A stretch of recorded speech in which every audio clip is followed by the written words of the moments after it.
ನೋಡಿ ಸ್ನೇಹಿತರೆ, ಇವಾಗ ಎಗ್ ಬುರ್ಜಿ ಎಲ್ಲ ತುಂಬಾ ರೆಡಿ ಆಗಿದೆ. ಎಗ್ ಬುರ್ಜಿ ರೆಡಿ ಆಗಿರೋದನ್ನ ಇವಾಗ ನಾನೇನ್ ಮಾಡ್ತಾ ಇದ್ದೀನಿ ಅಂತಂದ್ರೆ ಜಸ್ಟ್ ಇದು ಒಂದು ಪ್ಲೇಟ್ ಹಾಕೊಂಡು ಸ್ವಲ್ಪ ಟೇಸ್ಟ್ ನೋಡ್ತಾ ಇದ್ದೀನಿ.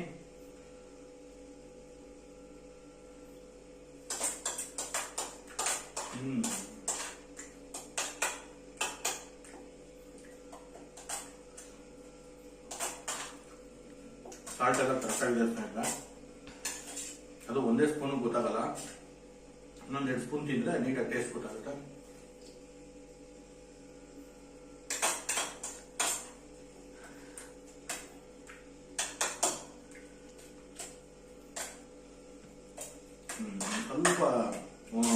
ಸ್ವಲ್ಪ ಪೆಪ್ಪರ್ ಹಾಕಿ ಫ್ರೈ ಮಾಡ್ಬೇಕು ಸ್ನೇಹಿತರೆ. ಸ್ವಲ್ಪ ಒಂಚೂರು ಖಾರ ಕಡೆ ಸ್ಪೈಸಿ ಕಮ್ಮಿ ಇದೆ.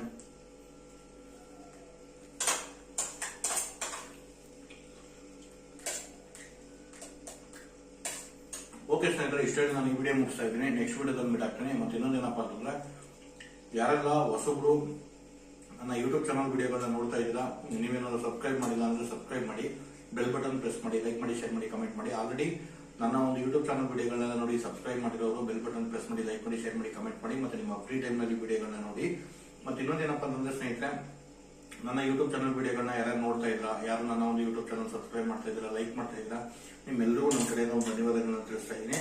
ಮತ್ತೆ ಇನ್ನೊಂದೇನಪ್ಪ ಅಂತಂದ್ರೆ, ನಾವು ವಿಡಿಯೋ ಮಾಡಿ ಯೂಟ್ಯೂಬ್ ಚಾನಲ್ಗೆ ಅಪ್ಲೋಡ್ ಮಾಡೋದು ಅಷ್ಟೇ ಅಲ್ಲ, ನಾವು ಏನು ವಿಡಿಯೋಗಳನ್ನ ಮಾಡಿ ಯೂಟ್ಯೂಬ್ ಚಾನಲ್ಗೆ ಅಪ್ಲೋಡ್ ಮಾಡ್ತೀವಿ, ಅದನ್ನ ನೀವು ವಿಡಿಯೋಗಳನ್ನ ಫುಲ್ ನೋಡಿದ್ರೆ ಸ್ನೇಹಿತರೆ ಏನಾಗುತ್ತೆ ಅಂತಂದ್ರೆ ನಮ್ಗೆ ಒಂದು ಹೆಲ್ಪ್ ಆಗುತ್ತೆ. ನಾವು ಒಂದು ಶ್ರಮಕ್ಕೆ ತಕ್ಕ ಪ್ರತಿಫಲ ಸಿಗುತ್ತೆ. ನಾನು ಹೇಳ್ತಾ ಇರೋದು ನಿಮ್ಮ ಬಿಸಿ ಟೈಮಲ್ಲೆಲ್ಲ ನೀವು ನನ್ನದು ವಿಡಿಯೋಗಳೆಲ್ಲ ನೋಡಿ ಅಂತ ಹೇಳ್ತಾ ಇಲ್ಲ, ನೀವು ಫ್ರೀ ಟೈಮಲ್ಲೇ ವಿಡಿಯೋಗಳೆಲ್ಲ ನೋಡಿ ಸ್ನೇಹಿತರೆ. ನಮಸ್ಕಾರ ಸ್ನೇಹಿತರೆ, ನಾನು ನಿಮ್ಮ ಗೆಳೆಯ ಚಂದ್ರಶೇಖರ್ ಮಾತಾಡ್ತಾ ಇರೋದು, ಆನೆಕುದುರೆ ಪ್ರೇಮಿ. ನೋಡಿ ಸ್ನೇಹಿತರೆ, ಇವತ್ತು ನಾನು ನಿಮ್ಗೆ ಒಂದು ವಿಡಿಯೋ ಮಾಡ್ತಾ ಇರೋದು ಏನಪ್ಪಾ ಅಂತಂದ್ರೆ, ಇವತ್ತು ನಮ್ಮನೆಯಲ್ಲಿ ಇವತ್ತು ಊಟಕ್ಕೆ ಅಂತೇಳಿ ಮೊಟ್ಟೆ ಫ್ರೈ ಮಾಡ್ಕೋತಾ ಇದೀವಿ. ಮೊಟ್ಟೆ ಫ್ರೈ ಅಂತಂದ್ರೆ ನಿಮ್ಗೆಲ್ಲ ಗೊತ್ತು, ಎಗ್ ಬುರ್ಜಿ ಅಂತಾನು ಕರೀತಾರೆ, ಮತ್ತೆ ಮೊಟ್ಟೆ ಉರಿಯೋದು ಅಂತಾನು ಕರೀತಾರೆ, ಮತ್ತೆ ಮೊಟ್ಟೆ ಫ್ರೈ ಅಂತಾನು ಕರೀತಾರೆ. ಮತ್ತೆ ಇನ್ನೊಂದೇನಪ್ಪಾ ಅಂತಂದ್ರೆ ಸ್ನೇಹಿತರೆ, ಇವತ್ತು ನಮ್ಮನೆಯಲ್ಲಿ ನೈಟ್ ಡಿನ್ನರ್ಗೆ ಏನ್ ಮಾಡ್ಕೊಂಡಿದೀವಿ ಅಂತಂದ್ರೆ ಚಪಾತಿ ಮತ್ತೆ ಎಗ್ ಬುರ್ಜಿ ಅಂದ್ರೆ ಮೊಟ್ಟೆ ಫ್ರೈ ಮಾಡೋದು, ಮತ್ತೆ ಚಪಾತಿ ಜೊತೆಗೆ ಸ್ವಲ್ಪ ವೈಟ್ ರೈಸ್, ಸ್ವಲ್ಪ ಏನಪ್ಪಾ ಅಂದ್ರೆ ಸ್ವಲ್ಪ ಚಿಕನ್ ಸಾಂಬಾರ್ ಇತ್ತು ಊಟಕ್ಕೆ ಅಂತೇಳಿ. ಅದಕ್ಕೆ ಇವತ್ತು ನೈಟ್ ಡಿನ್ನರ್ ಇದನ್ನ ಪ್ರಿಪೇರ್ ಮಾಡ್ಕೊತೀವಿ. ನೋಡಿ ಸ್ನೇಹಿತರೆ, ಇವಾಗ ನಾವು ಬಾಣಲಿ ಸ್ಟವ್ ಹಚ್ಚಿ ಬಾಣಲಿ ಇಟ್ಟು, ಬಾಣಲಿ ಒಳಗಡೆ ಎಣ್ಣೆ ಹಾಕಿ, ಎಣ್ಣೆ ಒಳಗಡೆ ಸ್ವಲ್ಪ ಕರಿಬೇವಿನ ಸೊಪ್ಪು ಹಾಕಿ, ಇವಾಗ ಏನಪ್ಪಾ ಅಂತಂದ್ರೆ ಇವಾಗ ಈರುಳ್ಳಿ ಹಾಕ್ತಾ ಇದೀವಿ ಸ್ನೇಹಿತರೆ.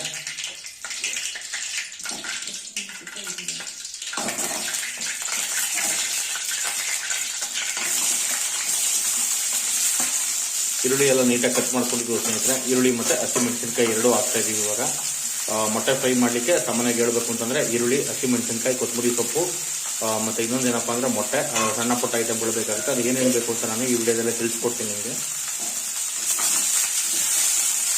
ಈರುಳ್ಳಿನ ಒಂದು 3 ನಿಮಿಷ ನೀಟಾಗಿ ಫ್ರೈ ಮಾಡ್ಕೊಬೇಕು ಸ್ನೇಹಿತರೆ. ಒಂದು 2 ರಿಂದ 3 ನಿಮಿಷ, ಮಿನಿಮಮ್ 3 ನಿಮಿಷ ಮಾಡ್ಕೊಳ್ಳೇಬೇಕು.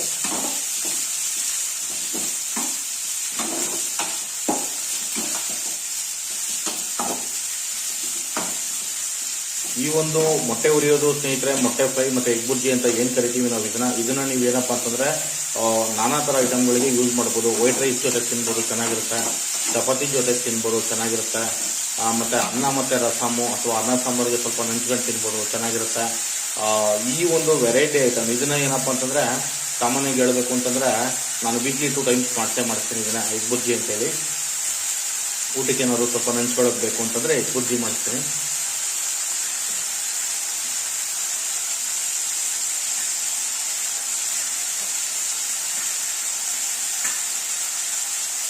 ಏನ್ ಆಚೆ ಕಡೆ ಸಕ್ಕ ಚಳಿ ಕಣಪ್ಪ, ಕೊರಿತೈತೆ ನಿಜವ್ರು, ಭಯಂಕರ ಚಳಿ. ನೋಡಿದ್ನಲ್ಲ, ಎರಡು ಕಾರ್ಲಿ 2 ವಿಂಡೋನು ಇಳಿಸ್ತೆ ನೋಡೋಣ ಅಂತ, ಫುಲ್ಲು ಚಳಿ ಶುರು ಆಗೋಯ್ತು. ಸರಿ, 2 ಕ್ಲೋಸ್ ಮಾಡ್ಕೊಂಡ್ ಬಂದೆ. ಇಲ್ಲಿ 4-5 ಅಂಗಡಿ ಬಿಟ್ಟಿರುತ್ತೆ, ಇಲ್ಲೆಲ್ಲೂ ಇಲ್ಲ ಅಂದ್ರು ಫಿಶ್ ಫುಡ್ಗೋಸ್ಕರ ಅಲ್ಲಿಗೆ ಹೋದಂಗಾಯ್ತು ಅಷ್ಟೇ, ಇನ್ನೇನಿಲ್ಲ. ನೋಡು ಪಾಪ ಊಟ ತಗೊಬಂದು ಹಾಕಿದ ತಕ್ಷಣ ತಿಂತೈತೆ ಪಾಪ.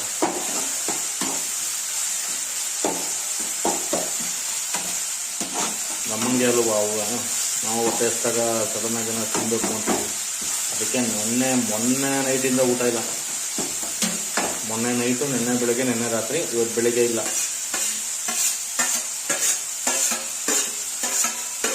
ಅವರು ಹೊಟ್ಟೆ ಹೊಡಿತಾ ನೋಡಿ ಸ್ನೇಹಿತರೆ, ಇವಾಗ ನಾವು ಸ್ಟವ್ ಹಚ್ಚಿ ಬಾಂಡಿ ಇಟ್ಟು ಅಡಿಗೆ ಎಣ್ಣೆ ಹಾಕಿ ಕರಿಬೇವಿನ ಸೊಪ್ಪು ಹಾಕಿ ಈರುಳ್ಳಿ ಫ್ರೈ ಮಾಡಿಕೊಂಡು ಮತ್ತೆ ಕೊತ್ತಂಬರಿ ಸೊಪ್ಪು ಹಾಕೊಂಡು ಇವಾಗ ನೀಟಾಗಿ ಫ್ರೈ ಮಾಡ್ತಾ ಇದ್ದೀವಿ.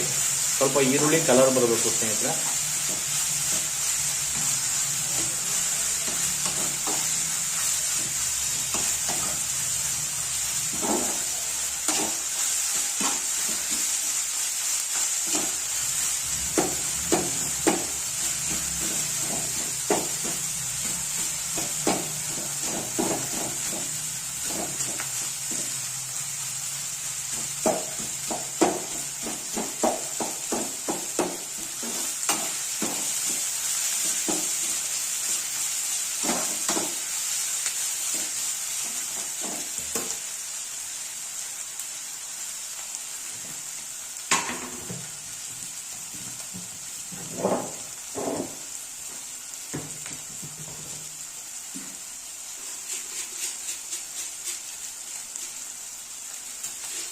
ನೋಡಿ ಸ್ನೇಹಿತರೆ, ಇವಾಗ ಸ್ವಲ್ಪ ಈರುಳ್ಳಿ ಫ್ರೈ ಆದ್ಮೇಲೆ ಸ್ವಲ್ಪ ಇವಾಗ ಸಾಲ್ಟ್ ಹಾಕೊಂಡು ಸ್ವಲ್ಪ ಈ ಟೈಮಲ್ಲಿ ಏನಕ್ಕೆ ಸಾಲ್ಟ್ ಹಾಕೊಬೇಕು ಅಂತಂದ್ರೆ ಸ್ವಲ್ಪ ಅದು ಸಾಲ್ಟು ಎಲ್ಲ ಮಸಾಲೆಗೂ ಸ್ವಲ್ಪ ಸೇರ್ಬೇಕು ಅಂತೇಳಿ ಇವಾಗ ಸ್ವಲ್ಪ ಸಾಲ್ಟ್ ಹಾಕೊಂಡಿದ್ದೀವಿ. ಆಮೇಲೆ ಇನ್ನೂ ಒಂದು ಸ್ವಲ್ಪ ಸಾಲ್ಟ್ ಹಾಕೊಬೇಕಾಗುತ್ತೆ. ಅಂದ್ರೆ ಏನಪ್ಪಾ ಅಂದ್ರೆ ನಾವು ಒಂದ್ಸರಿ ಹಾಕೊಳ್ಳೋ ಸಾಲ್ಟ್ನ 2 ಸರಿ ಹಾಕೊಂಡ್ರೆ ಏನಾಗುತ್ತೆ ಅಂದ್ರೆ ಮಸಾಲೆ ಜೊತೆಗೂ ಸ್ವಲ್ಪ ಸಾಲ್ಟ್ ಸೇರಿದಾಗ ಅದು ಕೂಡ ಸ್ಪೈಸಿ ಆಗುತ್ತೆ. ಮತ್ತೆ ಎಲ್ಲ ಆದ್ಮೇಲೆ ಸ್ವಲ್ಪ ಸಪ್ಪೇನಾರು ಆಯ್ತು ಅಂದ್ರೆ ಸ್ವಲ್ಪ ಅದಕ್ಕೊಂದು ಚೂರು ಹಾಕೊಂಡ್ರೆ ಸಾಕು. ನೀವು ಅದು ಕರೆಕ್ಟಾಗಿ ನಿಮಗೆ ಸಾಲ್ಟ್ ಪೌಡ್ರು ಕರೆಕ್ಟಾಗಿರುತ್ತೆ ನಿಮಗೆ. ಮೊಟ್ಟೆ ಫ್ರೈಗೆ ಏನಾದ್ರು ಸಾಲ್ಟ್ ಜಾಸ್ತಿ ಆಗೋಯ್ತು ಅಂತಂದ್ರೆ ಒಂಚೂರು ತಿನ್ನಕ್ಕಾಗಲ್ಲ ಸ್ನೇಹಿತರೆ, ಒಂಚೂರು ಚೆನ್ನಾಗಿರಲ್ಲ. ಬೇಕಾದ್ರೆ ಕಮ್ಮಿ ಆದ್ರೆ ಸ್ವಲ್ಪ ಬೇಕಾದ್ರೆ ಒಂಚೂರು ಪುಡಿ ಉಪ್ಪನ್ನ ಉದುರಿಸ್ಕೊಂಡು ತಿನ್ಬೋದು. ಜಾಸ್ತಿ ಏನಾದ್ರು ಆಗ್ಬಿಟ್ರಂತೂ ತಿನ್ನಕ್ಕೆ ಬೇಜಾರಾಗ್ಬಿಡುತ್ತೆ. ಇವಾಗ ಸ್ವಲ್ಪ ಇಲ್ಲಿಗೆ ಪೌಡರ್ಗಳೆಲ್ಲ ಏನೇನು ಹಾಕೊಬೇಕು ಅಂತಂದ್ರೆ ಸ್ನೇಹಿತರೆ, ಒಂದು 4 ಥರ ಪೌಡರ್ಗಳನ್ನ ಹಾಕೊಬೇಕು ಇಲ್ಲಿಗೆ. ಏನಪ್ಪಾ ಅಂತಂದ್ರೆ ಒಂದು ಅರ್ಧ ಸ್ಪೂನ್ ಅರಿಶಿನ ಪೌಡರ್ ಹಾಕೊಬೇಕು, 1 ಸ್ಪೂನ್ ಪೆಪ್ಪರ್ ಪೌಡರ್ ಹಾಕೊಬೇಕು, ಇನ್ನೊಂದು ಅರ್ಧ ಸ್ಪೂನ್ ಚಿಲ್ಲಿ ಪೌಡರ್ ಹಾಕೊಬೇಕು, ಇನ್ನೊಂದು 1 ಸ್ಪೂನು ಗರಂ ಮಸಾಲ ಹಾಕೊಬೇಕು. ರೌಂಡ್ ಕುದುರು ಸ್ವಲ್ಪ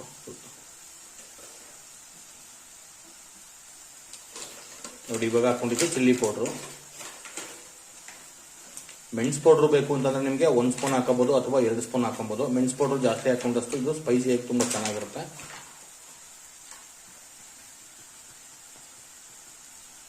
ಇವಾಗ ಹಾಕ್ತಾ ಇರೋದು ಪೆಪ್ಪರ್ ಪೌಡರ್. ಇದು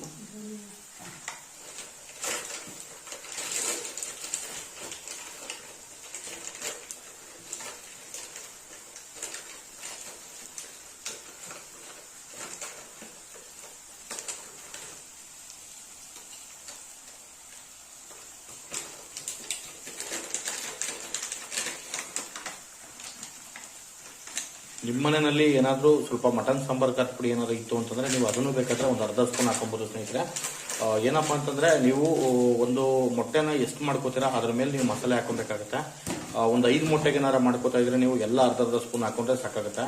10 ಮೊಟ್ಟೆಗೆ ಏನಾರ ಮಾಡ್ಕೋತಾ ಇದ್ರೆ ಅಂತಂದ್ರೆ ಕೆಲವೊಂದೆಲ್ಲ ಅರ್ಧ ಸ್ಪೂನ್ ಹಾಕೊಂಡು ಮಿಕ್ಕಿದ್ದು ಕೆಲವೊಂದೆಲ್ಲ ಈ ಪೆಪ್ಪರ್ ಮೆಣಸೆಲ್ಲ ನೀವು ಚಿಲ್ಲಿ ಪೌಡರ್ ಎಲ್ಲ 1 ಸ್ಪೂನ್ ಹಾಕೊಬೇಕಾಗುತ್ತೆ. ಇವಾಗ ಎಷ್ಟು ಸ್ಪೈಸಿ ಆಗಿದೆ ಅಂದ್ರೆ ಗಮ್ಮಂತ ಇದೆ ಸ್ನೇಹಿತರೆ. ಇವಾಗ ಈರುಳ್ಳಿಗೆಲ್ಲ ಮಸಾಲೆ ಪೌಡರ್ಗಳು ಮಿಕ್ಸ್ ಆಗಿದೆ. ಇವಾಗ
ನೀವು ಮೊಟ್ಟೆ ಏನಾದರೂ ಹೊಡಿಬೇಕಾದ್ರೆ ಸ್ನೇಹಿತರೆ ಇದನ್ನ 2 ತರ ಮಾಡ್ಕೊಳ್ಳಿ, ನಿಮಗೆ ತುಂಬಾ ಇದಾಗುತ್ತೆ. ಒಂದು, ಕ್ಲೀನಾಗಿ ತಟ್ಟೆನ ತೊಳ್ಕೊಂಡು ತಟ್ಟೆಗೆ ಮೊಟ್ಟೆನ ಹೊಡ್ಕೊಂಡು ಕ್ಲೀನಾಗಿ ಅದನ್ನ ಆಮೇಲೆ ಬಾಂಡ್ಲಿಗೆ ಹಾಕಿ ಡೈರೆಕ್ಟ್ ಆಗಿ ಏನಾದ್ರು ನೀವು ಮೊಟ್ಟೆ ಹೊಡಿತೀವಿ ಅಂತಂದ್ರೆ ಅದರದ್ದು ಒಂದು ವೈಟ್ದು ಸಿಪ್ಪೆ ಇರುತ್ತಲ್ಲ, ಅದು ತುಂಬಾ ಡೇಂಜರಸ್. ಅದನ್ನ ನೀವು ನೋಡ್ಕೊಬೇಕು. ಅದನ್ನ ಇನ್ ಕೇಸ್ ಏನಾದ್ರು ನೀವು ಮೊಟ್ಟೆ ಹೊಡೆದಾಗ ಅದೇನಾದ್ರು ಬಾಂಡಿ ಒಳಗಡೆ ಬಿತ್ತು ಅಂದ್ರೆ ನೀವು ಅದನ್ನ ಸ್ಪೂನಲ್ಲಿ ಎತ್ತಿಟ್ಕೊಬೇಕಾಗುತ್ತೆ ಸೈಡ್ಗೆ.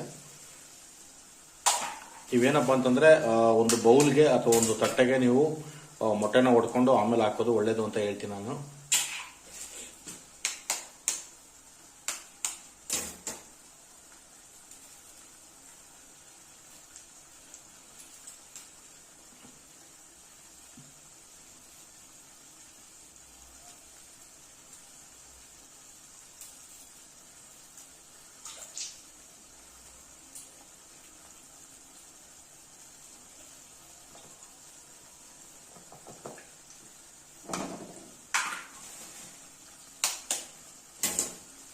ಇವಾಗ ನಾವು ಮಾಡ್ತಾ ಇರೋದು ಎಗ್ ಬುರ್ಜಿ ಮನೆಯಲ್ಲಿ ಸ್ನೇಹಿತರೆ ಟೋಟಲ್ ಒಂದು 9 ಮೊಟ್ಟೆಗೆ ಮಾಡ್ತಾ ಇದೀವಿ ಎಗ್ ಬುರ್ಜಿ. ಮಿನಿಮಮ್ 5ರಿಂದ 6 ಮೊಟ್ಟೆಗೆ ಮಾಡ್ಕೊಂಡ್ರು ಸಾಕು. ಸ್ವಲ್ಪ ನಾವೇನಪ್ಪ ಅಂತಂದ್ರೆ ಸ್ವಲ್ಪ ಈ ಒಂದು ಚಳಿಗೆ ಮತ್ತೆ ಊಟಕ್ಕೆ ನೆಂಚ್ಕೊಳ್ಳೋಕೆ ಸ್ವಲ್ಪ ಮತ್ತೆ ಚಪಾತಿಗೂ ಬೇಕಲ್ಲ ಅಂತ ಹೇಳಿ ಒಂದು 5 ಮೊಟ್ಟೆಗೆ ಮಾಡ್ತಾ ಇದ್ವು ರೆಗ್ಯುಲರ್ ಆಗಿ. ಇವಾಗ ಒಂದು 4 ಮೊಟ್ಟೆ ಜಾಸ್ತಿ ಮಾಡ್ತಾ ಇದೀವಿ ಅಷ್ಟೇ.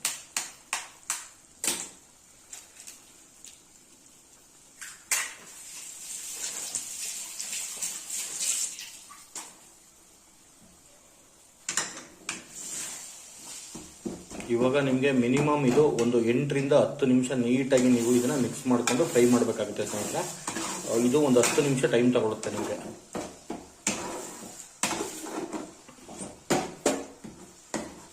ಪುರಿ ಜಾಸ್ತಿ ಕೊಟ್ಕೊಂಡು ನೀಟಾಗಿ ಮಿಕ್ಸ್ ಮಾಡ್ಕೊಬೇಕು. ಇದು ಏನಪ್ಪಾ ಅಂದ್ರೆ ಪೂರ್ತಿ ಇದು ಕಡಲೆಪುರಿ ತರ ಆಗುತ್ತೆ.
ಮಟನ್ ಸಾಂಬಾರು ಪುಡಿ ಹಾಕಬೇಕು. 1/4 ಸ್ಪೂನ್ ಅದು ಮತ್ತು 1/4 ಸ್ಪೂನ್ ಪೆಪ್ಪರ್ ಮೆಣಸು.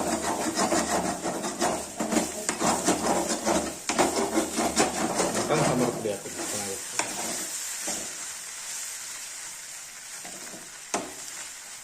ಟೇಸ್ಟ್ ನೋಡಲ್ಲ.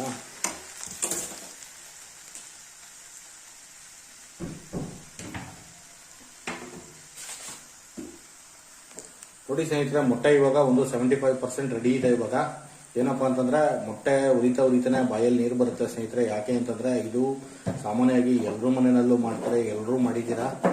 ಮತ್ತೆ ಇನ್ನೊಂದೇನಪ್ಪಾ ಅಂತಂದ್ರೆ ಈ ಮೊಟ್ಟೆ ಉರಿತಾ ಇದ್ರೆ ಇದು ಬಾಯಲ್ಲಿ ನೀರು ಏನಕ್ಕೆ ಬರುತ್ತೆ ಅಂತಂದ್ರೆ ಆಕ್ಚುಲಿ ನಾವು ಒಂದು ನಾನ್ ವೆಜ್ ಪ್ರೇಮಿ ಆಗಿರೋದ್ರಿಂದ ಇದು ತುಂಬಾ ಇಷ್ಟ ಆಗುತ್ತೆ ಸ್ನೇಹಿತರೆ. ಮತ್ತೆ ಇನ್ನೊಂದೇನಪ್ಪಾ ಅಂತಂದ್ರೆ ನನಗೆ ಮೊಟ್ಟೆ ಉರಿಯೋ ತನಕ ಇರಕ್ಕೆ ಆಗಲ್ಲ. ಮಧ್ಯದಲ್ಲಿ ಒಂದು ತಟ್ಟೆಗೆ ಅಂದ್ರೆ ಒಂದು ಪ್ಲೇಟ್ಗೆ ಒಂದು ಸ್ವಲ್ಪ ಮೊಟ್ಟೆ ಹಾಕೊಂಡು ತಿಂದ್ರೇನೆ ಸಮಾಧಾನ. ಜಾಸ್ತಿ ಬೇಡ, ಸ್ವಲ್ಪ.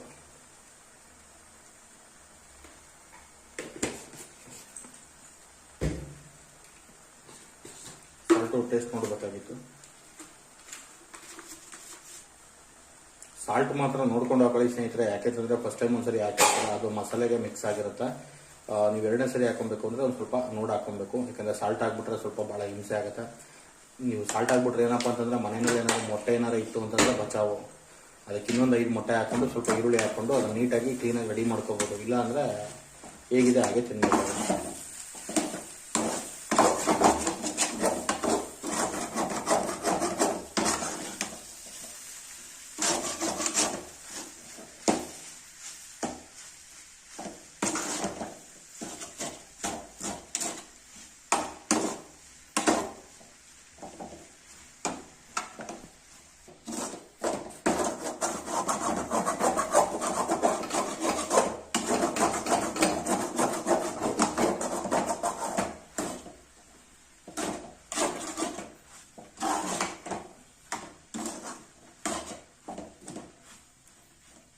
ಇವಾಗ ಒಂದು 85% ರೆಡಿ ಇದೆ ಸ್ನೇಹಿತರೆ. ಮೊಟ್ಟೆ ಫ್ರೈ ಇವಾಗ ಒಂದು 85% ರೆಡಿಯಾಗಿದೆ.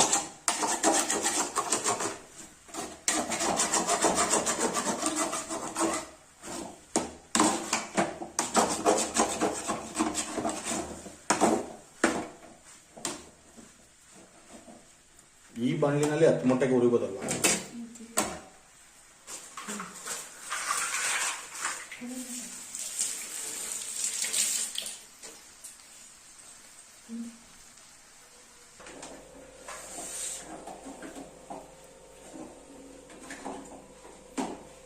ನೋಡಿ ಸ್ನೇಹಿತರೆ, ಇವಾಗ ನಾನು ಅವೆಲ್ಲ ನಿಮ್ಗೆ ಹೇಳ್ತಾ ಇದ್ದಲ್ಲ, ಇವಾಗ ಮೊಟ್ಟೆ ಫ್ರೈ ಮಾಡ್ತೀವಿ ಅಂತೇಳಿ. ಇವಾಗ ಮೊಟ್ಟೆ ಫ್ರೈ 90% ರೆಡಿ ಆಗಿದೆ ಸ್ನೇಹಿತರೆ. ಇವಾಗ ನಾನು ಇನ್ನೊಂದು ಸ್ವಲ್ಪ ಏನಪ್ಪಾ ಅಂದ್ರೆ ಫ್ರೈ ಆಗಿದೆ ಅಂತೇಳಿ ಸ್ವಲ್ಪ ಫ್ರೈ ಮಾಡ್ತಾ ಇದ್ದೀನಿ.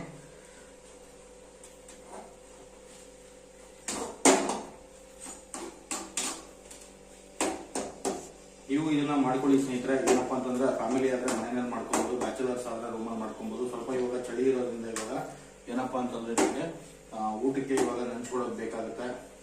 ತುಂಬಾ ಚೆನ್ನಾಗಿರ್ತದೆ ಸ್ನೇಹಿತರೆ.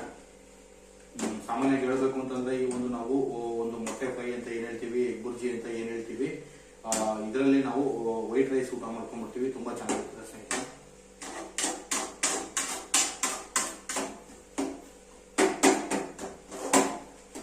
ಇವಾಗ ನಾವು ಮಾಡಿರೋದು 9 ಮೊಟ್ಟೆ.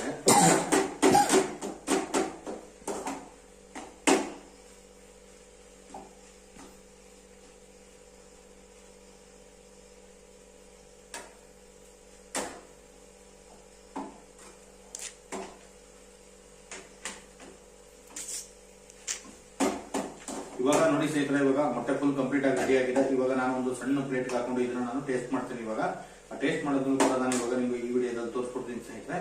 ನೋಡ್ತಾ ಇದ್ದೀವಿ ಹಾಗೇನೆ.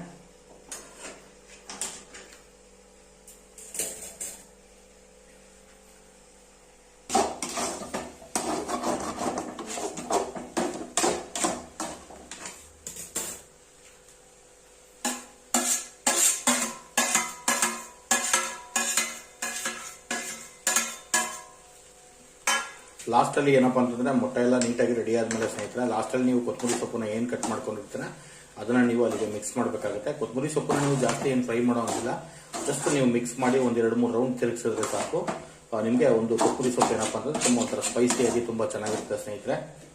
ನೀವು ನೋಡ್ತಾ ಇರ್ಬೋದು ಸ್ನೇಹಿತರೆ, ಇವಾಗ ಗ್ಯಾಸ್ ಸ್ಟವ್ ಮೇಲೆ ನಾವೇನೋ ಒಂದು ಬಾಣಲಿ ಇಟ್ಕೊಂಡು ಮೊಟ್ಟೆ ಫ್ರೈ ಮಾಡಿದ್ವು, ಅದೇ ತರ ಒಂದು ಪಕ್ಕದಲ್ಲಿ ಇವಾಗ ಒಂದು ಪ್ಲೇಟ್ ಇಟ್ಕೊಂಡಿದ್ವಿ. ಏನಕ್ಕೆ ಅಂತಂದ್ರೆ ಸ್ನೇಹಿತರೆ, ಇವಾಗ ನಾವು ಮೊಟ್ಟೆ ಫ್ರೈ ಮಾಡಿರೋದು ಕರೆಕ್ಟ್ ಆಗಿದೆಯಾ ಅಂತೇಳಿ ಇದನ್ನ ಪ್ಲೇಟ್ಗೆ ಒಂದು ಸ್ವಲ್ಪ ಹಾಕೊಂಡು ಟೇಸ್ಟ್ ಮಾಡೋಕೆ. ನೋಡಿ ಇವಾಗ ಪ್ಲೇಟ್ಗೆ ಒಂದು ಸ್ವಲ್ಪ ಹಾಕ್ತಾರೆ. ಇವಾಗ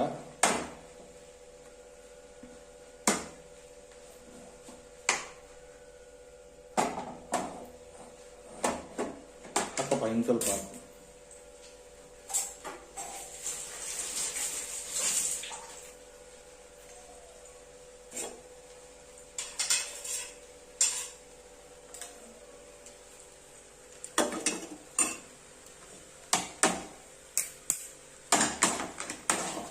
ಸ್ನೇಹಿತರೆ. ಇವಾಗ ಪ್ಲೇಟ್ಗೆ ಒಂದು ಸ್ವಲ್ಪ ಹಾಕೊಂಡಿದೀವಿ ಇವಾಗ ಮೊಟ್ಟೆನ. ಏನಪ್ಪಾ ಅಂತಂದ್ರೆ ಇದು ಮತ್ತೆ ಉಪ್ಪು ಮತ್ತೆ ಖಾರ ಎಲ್ಲ ಕರೆಕ್ಟ್ ಆಗಿದೆಯಾ ನೋಡೋಣ ಅಂತೇಳಿ ಸ್ವಲ್ಪ ಟೇಸ್ಟ್ ನೋಡಕ್ಕೆ ಅಂತೇಳಿ.